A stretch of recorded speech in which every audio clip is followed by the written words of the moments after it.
Hello, everyone. Lisa Chase here with Back to Normal.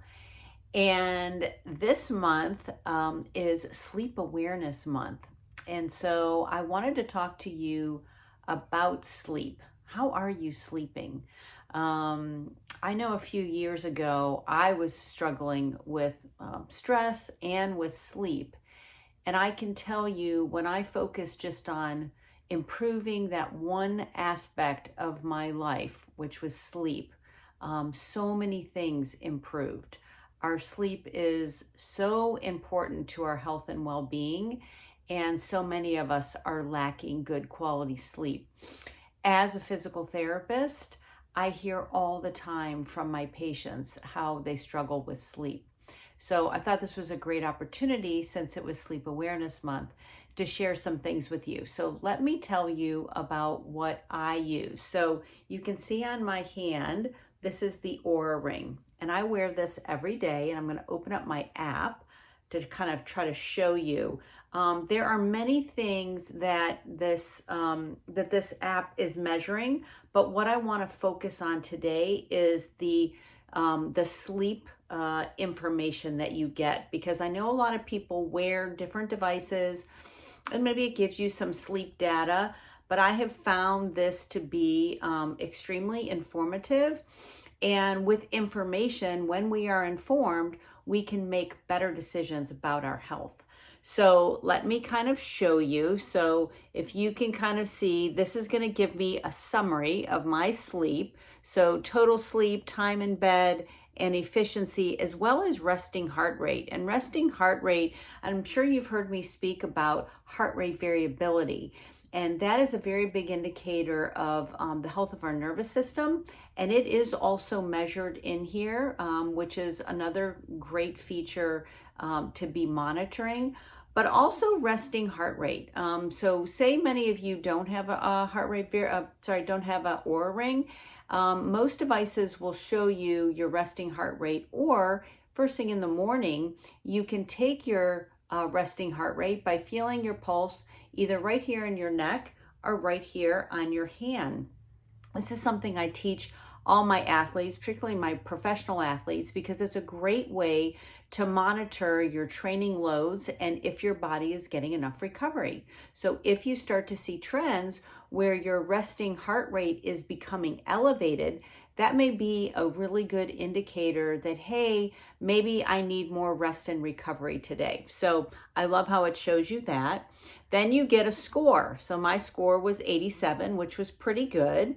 And then it's going to break down all the different aspects of your sleep. So whether it be total sleep, how people always ask, well, how much sleep should I be getting? Well, 7 to 9 hours on average. If you are a younger adult, I say even more than 9 hours, because it's such an important time that your brain is repairing and recovering, which we'll talk about here in a moment. Okay, then you've got efficiency, restfulness. So you may be sleeping for long periods of time, but you're waking up throughout the night. And that is not allowing you to get through all your sleep cycles, and that could be affecting you. And then there are the two stages of the sleep that I want to talk about today is REM and deep sleep. Those are two very important stages. Our brain kind of goes through these roller coaster of stages throughout the night. So, and there are different things that happen in each stage. And so for some of you, maybe you're getting good REM sleep, but you're not getting good deep sleep, or vice versa. And that may affect different aspects of your health and well-being. So I'm going to scroll down. I really like this screen where I can now start to see when I was able to fall asleep. You can see here, this is my deep sleep, and deep sleep happens at the beginning of the night. And so I love how you can see, okay, I'm getting a certain amount of my deep sleep. Then I go into a little bit of light sleep, and then you can see my REM is not quite as much as my deep. So let's come back to here. Let's look at my total times. So REM sleep is an hour and 29 minutes. So REM sleep should be about an hour and a half to 2 hours of REM sleep. So I'm not too bad. I'm almost at that 1.5 hour mark, but I probably could have gotten a little better REM sleep. Then my deep sleep is 2 hours and 19 minutes. And that's actually really pretty good. And I'm going to tell you why, because of what happens in deep sleep and how important deep sleep is. So about an hour to 2 hours of deep sleep is what we should be getting. So then I can scroll down. This shows me my breathing, how my breathing was during the night, and my average oxygen saturation level. So how much oxygen is getting in and to my brain. So for any of you who maybe have sleep apnea, or maybe you're breathing through your mouth too much and not breathing through the nose, that can affect your sleep as well. And in other episodes, I'm sure you've heard me talk about sleep tape, and I use sleep tape. And last night, actually, I did not, or this was the other night, didn't use sleep tape. And usually when I use sleep tape, I find that I have better oxygen saturation levels. Okay. Then I'm going to get my heart rate. This is my lowest heart rate, so it's measuring throughout the night. And then my heart rate variability, and that's going to be measuring throughout the night. And really what should be happening is your heart rate should be going down, and your heart rate variability should really be going up. So it's measuring that throughout the night. So it gives you an incredible amount of data. And then the other thing I love is, so say I'm new to Oura Ring, and so I clicked on REM sleep, and then can you see how it gives me information about REM sleep, and then it'll give me some tips. So let's talk a little bit about deep sleep. Why is deep sleep so important? So probably one of the biggest things is that it flushes the toxins from our brain. So when our brain is producing lots and lots of chemicals and gets a lot of toxicity. And so that needs to be flushed. And that happens during deep sleep. So if you're not able to flush those toxins because you're not getting into deep sleep, well, that could put us at risk for getting neurodegenerative diseases, which I know a lot of my patients, talk to me about, which is like Alzheimer's and dementia. So deep sleep is super restorative. It's where our body is healing and repairing itself. The other thing, I see a lot of patients who are in pain, who have muscle, tendon, bone injuries, and deep sleep is also the time where you have repair. So increased blood flow to our bones and our muscles is also very important for healing and recovery. Also really important for our athletes. If you're training really hard, then you need to be recovering. So just improving your sleep will help with muscle soreness, and it helps with that, repair that we need in our muscles when we're stressing them and exercising throughout the day, or we're training really hard. We need that time for it to repair.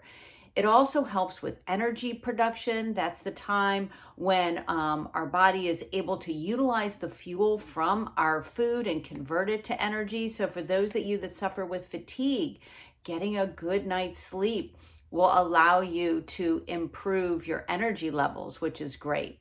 I'm going to look at my notes just because I want to make sure I cover all the points. Another one, metabolism. So this is a time also where our hormone balances, our appetite hormones and our blood sugar levels get more balanced. And if you're not having good deep sleep, guess what? It's hard to lose weight. Not only that, but our stress hormone, cortisol, that gets regulated in our deep sleep. And if we're not deep sleeping and we're doing all these great things during the day to help lose weight, guess what? It's going to be harder. So just improving your sleep is super important. So I think I covered all the deep sleep. So then REM sleep, we talked about, that's going to happen later on in your sleep cycle. And REM sleep is where we dream. That's where you have, it's called rapid eye movement. And that's when things are happening in the brain and our memory is is improving while we're sleeping. Our learning, things that we've learned during the day get, synthesized in the brain. So, and also our emotions. Have you ever noticed if you hadn't had, a good night's sleep, how you can be a little bit more irritable? I know I have, right? So maybe lack of focus, irritated, don't have obviously the energy. So all of those things can obviously be impacted from our sleep. So, so how do you improve, your sleep? I mean, there's so many things that you can do, but one is, get some kind of a device that you can be looking at. So I, when I get my cup of coffee in the morning, I take a look at my phone and I look at my Oura Ring and I want to see, how did I do yesterday? How do I feel this morning? That will help me prepare for my day and my evening to go, hey, last night I really didn't sleep as well. I need to make sure that I'm getting my good night's sleep. And so I'm putting habits in place. So getting on a consistent sleep schedule, even on the weekends. And I know that this is hard.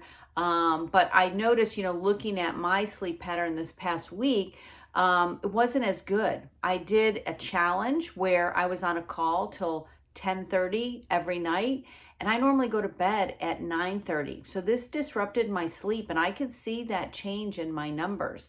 Also, guess what today is? Well, when you're listening to this, it's probably going to be later in the week, but today is Sunday when I'm doing this video, and it is daylight savings. So that messed things up. I, lost sleep because we moved the clocks forward. So my numbers today weren't as good. I only got 6.5 hours instead of my 7+ hours. So these kinds of things, can impact, but you try to get on a good sleep schedule as best that you can. Go to bed at the same time, wake up at the same time. That's very helpful. Making sure that you exercise, like exercising during the day, not doing maybe intense exercise at night, but trying to do it during your day. That is going to help improve your sleep. Eating a good healthy diet and maybe limiting within a couple hours, no real heavy meals before bed. Drinking lots of liquids before bed is going to interrupt your sleep because it's going to signal your brain from your bladder to your brain, say, wake up, I need to go to the bathroom. So we want you to be drinking plenty of water during the day, but get it in throughout the day. Try to limit your caffeine after 2 o'clock, no caffeine. Alcohol, you also want to limit, not too close to bedtime, because although with alcohol you may go to sleep more easily, it is going to be disruptive and you're going to be maybe waking up. The other thing is, I know you all love your phones and TVs, but this emits a blue light that signals your brain that it's time to wake up. And so that light is gonna more excite your brain. So maybe a couple hours before, try to get into a routine. You can see I'm in my meditation room. I've got my beamer over here. I've got my biomat here. This might be a place where I'm gonna do some meditation, wind down, read a good book, maybe journal. These are all things that are great. And then prepare your environment. Have your environment in your bedroom before sleep. No TV. We used to have a TV. We still do have a TV in the room, but I never turn it on, and I would like to remove it. But I'm sure you have spouses, and sometimes your spouse would like to watch TV in bed. But that, just the sound of that and the blue light is just not, great for your sleep. Making sure that the room is very dark, you've got a cool temperature, and it's just an inviting, relaxing place where you can, just relax and go to sleep and have a very restorative sleep. So I don't bring my phone anywhere in the bedroom. And I always like to even put on ocean sound. So just having you could have white noise, because that is also going to signal the brain to get into a deeper sleep. So those are some of my tips for this month. So I hope you found them helpful, and I wish you a wonderful rest of your day. Goodbye.